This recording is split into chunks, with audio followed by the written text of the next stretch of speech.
Class 12 वाले बच्चे, आज हमारा चलने वाला है क्लास 12 में। मैंने कल आपको 10.3 जो इससे पीछे वाली वीडियो थी 10.3 तक कराया था, लेकिन आज 10.4 को मैं स्टार्ट कर रहा हूँ। क्वेश्चन नंबर 1 आप देख लीजिए। इसमें कहा है कि a बराबर ये है, b बराबर ये है, तो a क्रॉस b का मापांक आप ज्ञात करेंगे। देखिए आज हम ज्ञात करेंगे a क्रॉस b। ये एक्सरसाइज सारी की सारी जो है आपकी a क्रॉस b पर ही है। अब तक जो आपने कराया है वो a डॉट b तक पढ़ा आपने, यानी कि डॉट आप कैसे ज्ञात करते थे। डायरेक्टली आप लोग a का मान रखो थे, b का मान रखो थे, i वाले की i में गुणा, j वाले की j वाले में गुणा, k वाले की k वाले में गुणा, ऐसे करते थे ना आप लोग। क्योंकि i क्रॉस j 0 हुआ था, इसीलिए आप लोग i की i में j की j में डॉट कर लेते। अब हम ज्ञात करेंगे बच्चों क्रॉस। तो क्रॉस थोड़ा सा अलग होता है। क्रॉस ज्ञात करने का तरीका क्या है वो आप देखिएगा। a क्रॉस b कैसे ज्ञात करते हैं हम लोग। तो a क्रॉस b ज्ञात करने का तरीका है बच्चों, पहले a क्रॉस b निकालते हैं, मापांक बाद में निकालेंगे। तो ये निकलता है बच्चों सारणिक से। काहे से निकलता है ये? सारणिक से। बहुत सिंपल है, बहुत आसान है। यहाँ पे लिखेंगे हम i j और फिर k, ठीक। अब हम i का मान है 1 माइनस के 7 और 7, और फिर है आपका 3 माइनस के 2 और 2, ये लिख लिया हमने। अब हम निकालेंगे बच्चों इसका a क्रॉस b का सदिश। सदिश किस प्रकार निकलता है? i, ये खत्म ये खत्म, क्या करेंगे माइनस के 7 दूनी 14। आपको पता है ना प्रसार बोलना है आपको सारणी में, तो ये खत्म और ये खत्म, 7 दूनी 14 हो गया माइनस का। अब आता है फॉर्मूले माइनस, तो फिर ये करेंगे माइनस से 7 दूनी 14, ये भी फिर माइनस का फॉर्मूला भी आता है माइनस, पहले प्लस फिर माइनस। अब जे वाले में इसकी ये खत्म इसकी ये खत्म। पता है ना सारणी का प्रसार कैसे बोलते हैं हम लोग मैथ में। तो 1 दूनी 2, 3 सते 21, 2 माइनस के 21। अब लोग आगे चलेंगे प्लस के में ये खत्म हो जाएगा और ये खत्म हो जाएगा। तो 1 दूनी 2 माइनस के और माइनस माइनस जाएगा प्लस 7 से 21। चलते हैं तो ये हो जाएगा माइनस के 14। एक बार इसको क्रॉस चेक कर लेते हैं कि गलती तो नहीं हुई है। देखिए एक बार हम i वाला खोला तो ये खत्म, तो 7 दूनी 14 माइनस के हो गए, और माइनस माइनस होना चाहिए था प्लस के, क्योंकि ये माइनस है एक फॉर्मूले में आएगा प्लस, तो ये बन गया 0 आपका। तो 0 i हो गया। j वाले हो गए माइनस के 19 आएंगे, भाई 19 बचेंगे ना j, और ये बचेंगे माइनस के 19 ही बचे, प्लस के 19 बचेंगे k। तो ये बन गया एक सदिश आपका 0i प्लस के 19j और प्लस के 19k। अब आपको ये a क्रॉस b आ गया, इसका मापांक आपको ज्ञात करना है। तो a क्रॉस b का मापांक, जैसे आप a क्रॉस b का मापांक निकालते थे ऐसे ही मापांक इससे निकल जाता है। मापांक का फॉर्मूला तो वही है, 0 का स्क्वायर 19 का स्क्वायर 19 का स्क्वायर, ठीक है बच्चों, याद रखना इस बात को। तो 0 तो 0 हो गया, 19 का वर्ग हो गया कितना 361 प्लस 361, इसको जोड़ देना तो अंडर रूट में आ गया आपका 2 रूट 361, वही हो जाएगा आपका 361। इसको हम ऐसे लिखते हैं 2 गुना 361। बात तो एक ही है ना, नहीं समझे आप मेरी बात? समझ जाना, जोड़ोगे या 2 से गुणा करोगे 360, बात तो एक ही है ना। जोड़ के आप लोग इसको ऐसे लिख सकते हो एक लाइन में। तो ये 2 का 2 रहेगा रूट में, और 19 निकल जाएगा 361 का भाग। मात्रा लिख देना, आ गया लोग, ये आ गया इसका मापा, ठीक है। अब मैं क्वेश्चन नंबर बात कर लेता हूं बच्चों दूसरे में आप देखो एक बार ध्यान से। दूसरे में कह रहा है क्वेश्चन आपसे a प्लस b और a माइनस b का लंब दिशा में मात्रक सदिश ज्ञात करो। लंब दिशा में मात्रक सदिश, ये भी बहुत इंपॉर्टेंट चीज है, ये भी इंपॉर्टेंट चीज है। लंब दिशा में मात्रक सदिश, और a प्लस b और a माइनस b कह रहा है। तो पहले a दिया हुआ है, b दिया हुआ है, पहले हम a प्लस b ज्ञात कर लेते हैं बच्चों। a प्लस b ज्ञात करने के लिए a और b को जोड़ते हैं ना, तो जोड़ेंगे 3i और 1i 4i होगी बच्चों। 2j और 2j 4j हो गए बच्चों। 2k और 2k 0k हो गए, 0k बच गया ना। a प्लस b आ गया। अब निकालते हैं बच्चों a माइनस का b, ठीक है। तो a माइनस जब निकालेंगे 3 में से 1 गया 2i, 2 में से 2 गया 0j, और 2 में से घटाएंगे तो माइनस माइनस जाएगा प्लस, 2 दूनी 4 के हो जाएंगे, 2 4 के। अब बच्चों आपको निकालना है इसका इकाई लंब दिशा में। लंब होता है a डॉट b बराबर 0, तो ऐसे ही यहां पे लंब क्या होगा बच्चों? यहाँ पे लंब होगा ए प्लस बी में लंब दिशा में जो सदिश बनेगा, माना वो सदिश सी है, माना लंब दिशा में सदिश, लंब दिशा में आपका सी है और सपोज वेक्टर पी है, क्या है वेक्टर पी है, तो वेक्टर पी बराबर जो बनेगा वो बनेगा आपका ए प्लस बी का और ए माइनस बी का लंब का मतलब होता है ए डॉट बी बराबर 0। यहाँ पे चल रहा है क्रॉस, तो लगाएंगे यहाँ पे क्रॉस। बात तो वही होती है ना, डॉट अलग चीज है, क्रॉस अलग चीज है। वहां पे लंब के लिए आया था ए डॉट बी बराबर 0, याद है फॉर्मूला। तो यहाँ पे भाई ए की जगह ये है, बी की जगह है, तो ये क्रॉस ये बराबर 0 होना चाहिए, लेकिन यहाँ पे 0 नहीं है। लंब सदिश ज्ञात कर रहे हैं तो इन दोनों की क्रॉस मल्टीप्लाई कर देते हैं, तो ये बन जाता है लंब सदिश। क्या निकलेगा यहाँ से? लंब सदिश। तो लंब सदिश क्रॉस निकालने के लिए मैंने अभी आपको बताया सारणी बनाते हैं। क्रॉस मान निकालने के लिए क्या बनाते हैं? सारणी। ये आई, ये जे, ये के। ठीक है बच्चों, अब इसका देखो आप लोग, पहले a प्लस बी का 4 आ गया, फिर 4 आ गया, फिर 0 आ गया। यहाँ देखेंगे 2 आ गया, 0 आ गया, 4 आ गया। अब इसका मान निकालेंगे तो i वाला ये खत्म, 4 चौक 16 माइनस 0। समझ लेना आप लोग, माइनस आता है जे, पहले i फिर जे वाला माइनस, ये खत्म हो जाएगा, ये खत्म हो जाएगा, 4 चौक 16 माइनस 0, 16 माइनस 0। अब आप के वाला करेंगे प्लस में के, तो ये खत्म, 4 0 0 माइनस 8, ये हो जाएगा आपका 16i और 16j और माइनस का 8k, ये आ गया।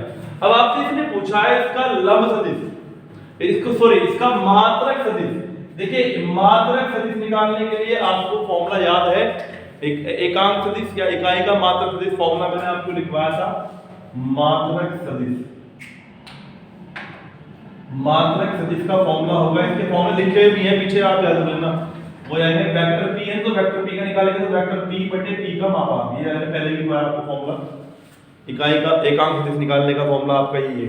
ठीक है, तो इसको लिख लेंगे 16i माइनस के 16j और 8k माइनस, तो इसका मापा निकाल देंगे यहाँ पे आप 16 का स्क्वायर फिर 16 का स्क्वायर, माइनस में आएगा लेकिन प्लस में जाएगा, कोई दिक्कत नहीं है।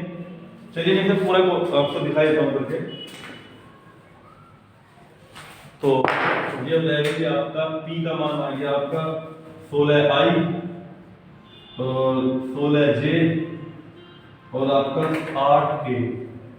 उसके बाद में अंडर रूट में रहेगा आपका 16 का स्क्वायर प्लस माइनस 16 का स्क्वायर प्लस माइनस 8 का स्क्वायर। इसको सोल्व कर लेंगे, 16i 16j 8k। तो आप देखेंगे इस जगह स्क्वायर बनेगा 256, ये भी 256, 8 2 64, इसको जोड़ेंगे 256, 16i 16j 8k बटे आ जाएगा आपका 4 6 10, अच्छा 16 का 6 का 6 और 5 11, 11 5 16, 16 और 1 17, ऐसे लगू 1 2 और 4 1 5, 576 किसका हल होता है? 576 होता है बच्चे 24 का। तो ये रहेगा आपका 16i 16j 8k under root में निकल जाएगा आपका प्लस माइनस 24। बस ये आप यही छोड़ सकते हो, या ऊपर कॉमन भी आ रहा है कुछ, 8 कॉमन ले लो आप 8 3 16i 2j और माइनस के k और बटे आपका 24 है, प्लस माइनस आप लगा सकते हो, 8 दिया हो जाएंगे 24, तो जो बचा आपका प्लस माइनस 2i 2j और k बटे प्लस माइनस आपका 3 आपका जो आया। ठीक है बच्चों, इस प्रकार से आप निकाल सकते हैं। अगला क्वेश्चन मैं लेकर के चल रहा हूँ आपका, इससे अगली आगे चल रहा हूँ क्वेश्चन नंबर 3 और 4 लेकर के।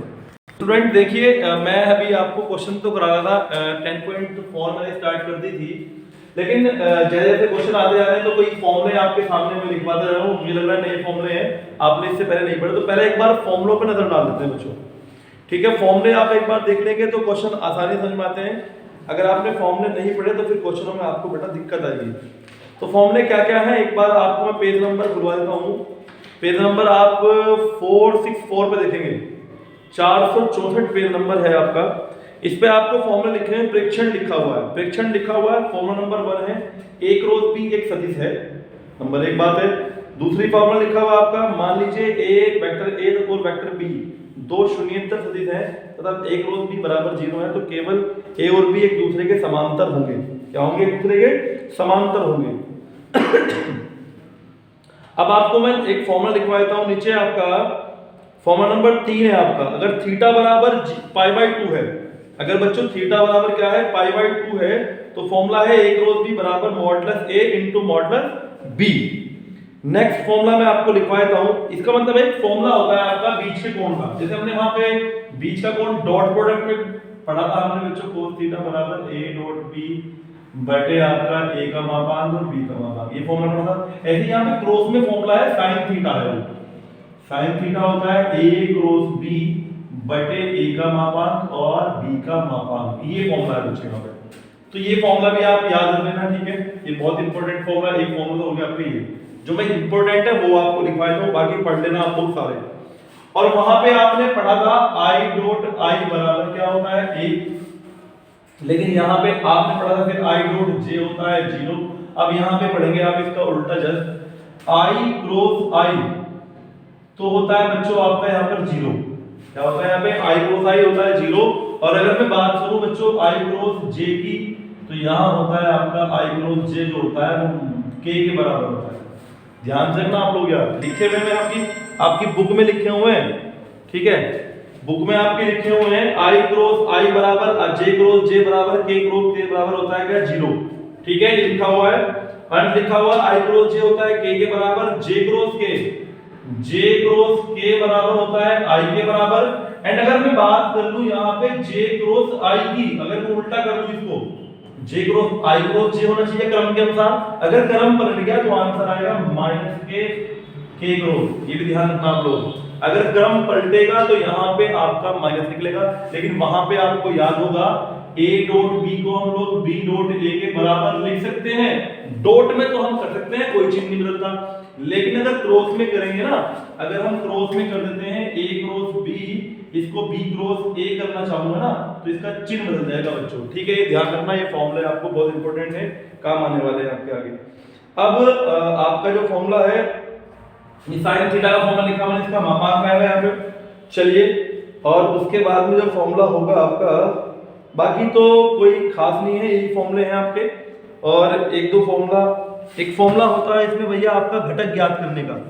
क्या फॉर्मूला होता है? घटक ज्ञात करने का।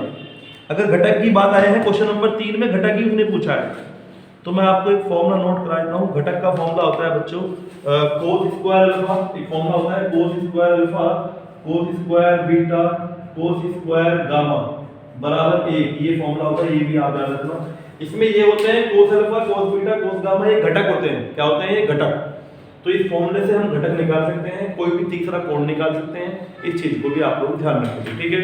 तो मैं चलता हूं अब एक्सरसाइज लेकर के। आपकी एक्सरसाइज में क्वेश्चन नंबर आपका 3 की बात कर लेता हूं, मैं इसको साफ कर लेता हूं। 3 में रहिए आप लोग। 3 में उसने कहा आपसे क्वेश्चन पढ़ेंगे एक बार 3 को। 3 में उसने आपसे कह रखा है कि एक मात्र सदिश a i के साथ π/3, j के साथ π/4, k के साथ एक पूर्ण कोण थीटा बनाता हो तो थीटा का मान ज्ञात कीजिए और इसकी सहायता से a के घटक भी ज्ञात करो।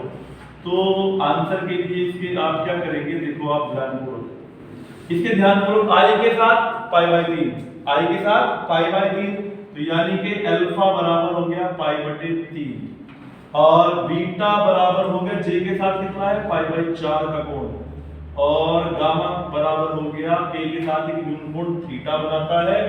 तो थीटा का मान ज्ञात करना है, इसकी सहायता से a के घटक भी ज्ञात करना। घटक बता दूंगा आपको। सबसे पहले एक फॉर्मूला है मेरे पास, मैंने अभी जो अभी दिखाया आपको घटक वाला, आगे नहीं घटक वाला ही फॉर्मूला। तो cos square alpha, cos square beta, cos square gamma बराबर 1 से, ये फॉर्मूला है बच्चों सूत्र से। तो cos स्क्वायर अल्फा का मान हो गया π/3, cos square π/4, cos square gamma का मान हो गया थीटा बराबर 1। इसका मान cos स्क्वायर π/3 है ना, π/3 का मतलब cos 60, cos 60 का मान क्या होता है बच्चों √3/2 क्या होता है, √3/2 का स्क्वायर हो गया। ठीक है बच्चों, नहीं cos π/3 cos 60 की वैल्यू होती है बच्चों 1/2। ठीक है, और cos π/4 cos 45 का मतलब है 1/√2 का स्क्वायर और cos स्क्वायर थीटा जो कहते हैं बराबर 1। अब 1/4 निकलेगा यहाँ से 1/2 निकलेगा प्लस cos स्क्वायर थीटा बराबर 1। तो cos स्क्वायर थीटा बराबर 1 नहीं रखा मैंने, 1/4 को भी नेगेटिव में लिया और 1/2 को भी नेगेटिव में लिया। लघुत्तम आ गया 4, 4 एकम 4 माइनस 1 और 2 दूनी 4 2 एकम 2। तो बच्चों ये हो जाएगा पता क्या आपका, बराबर 4 माइनस 1 माइनस 2 तो माइनस के 3/4, तो ये हो जाएगा 1/4। तो आप जाके देख लें एक बार, ये cos स्क्वायर थीटा बराबर पता क्या आ गया आपका 1/4 आ गया और cos थीटा आ गया 1/4 पे अंडर रूट यानी कि 1/2 cos थीटा। cos में 1/2 किसकी वैल्यू होती है बच्चों, cos 30 की यानी कि π/6 की। तो थीटा का मान तो आ गया π/6 जो उसने हमसे पूछा था बच्चों। ठीक है, π/6 आ गया थीटा का मान। इसने घटक पूछे हमसे, क्या पूछे इसने, घटक। तो बच्चों घटक जो होते हैं ना, घटक मैं आपको यहाँ पे लिखवा देता हूँ। ए के घटक होते हैं, ए के घटक होते हैं आपके, एक तो होता है cos अल्फा, एक होता है cos बीटा, एक होता है cos गामा। मैं मान भर देता हूँ, cos अल्फा का मान cos π/3 हो गया, cos π/4 हो गया एंड cos गामा का मान, गामा जो है आपने क्या माना है, cos थीटा मान, गामा हो गया थीटा आपका, तो cos थीटा का मान आया π/6। बस इसकी वैल्यू, इसका वैल्यू जाएगा आपका π/3 का वैल्यू रहता है 1/2, इसका वैल्यू रहता है 1/√2, इसका वैल्यू रहता है √3/2। ये आपके घटक आ गए, ये आपका आंसर है। अब मैं क्वेश्चन नंबर आपको 4 दे देता हूँ। ठीक है, 4 आप देख लीजिए एक बार। चलो तो देखिए बच्चों, मैंने अभी आपको क्वेश्चन नंबर 3 कराया था, 4 देख लीजिए आप लोग। 4 में क्या है, 4 में कुछ बहुत हार्ड नहीं है, बहुत आसान सा क्वेश्चन दर्शाना है आपको, ये बराबर ये। तो मैंने कहा सिद्ध करना है, सिद्ध करने में आप लोग लेफ्ट हैंड साइड लेते हैं इसकी। तो लेफ्ट हैंड साइड लेके चल रहा हूं मैं, a minus B cross a plus B.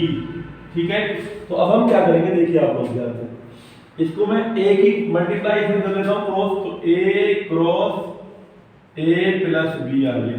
ठीक है, और इसकी तो मल्टीप्लाई तो होगी ना, क्रॉस हो गया, फिर आएगा आपका माइनस, तो माइनस a की पहले इसमें कर दी, फिर b कर रहा हूं मैं, b cross a plus b। दोनों की मल्टीप्लाई करते हैं, दो ब्रैकेटों में गुणा कैसे होती है आपको जानकारी है।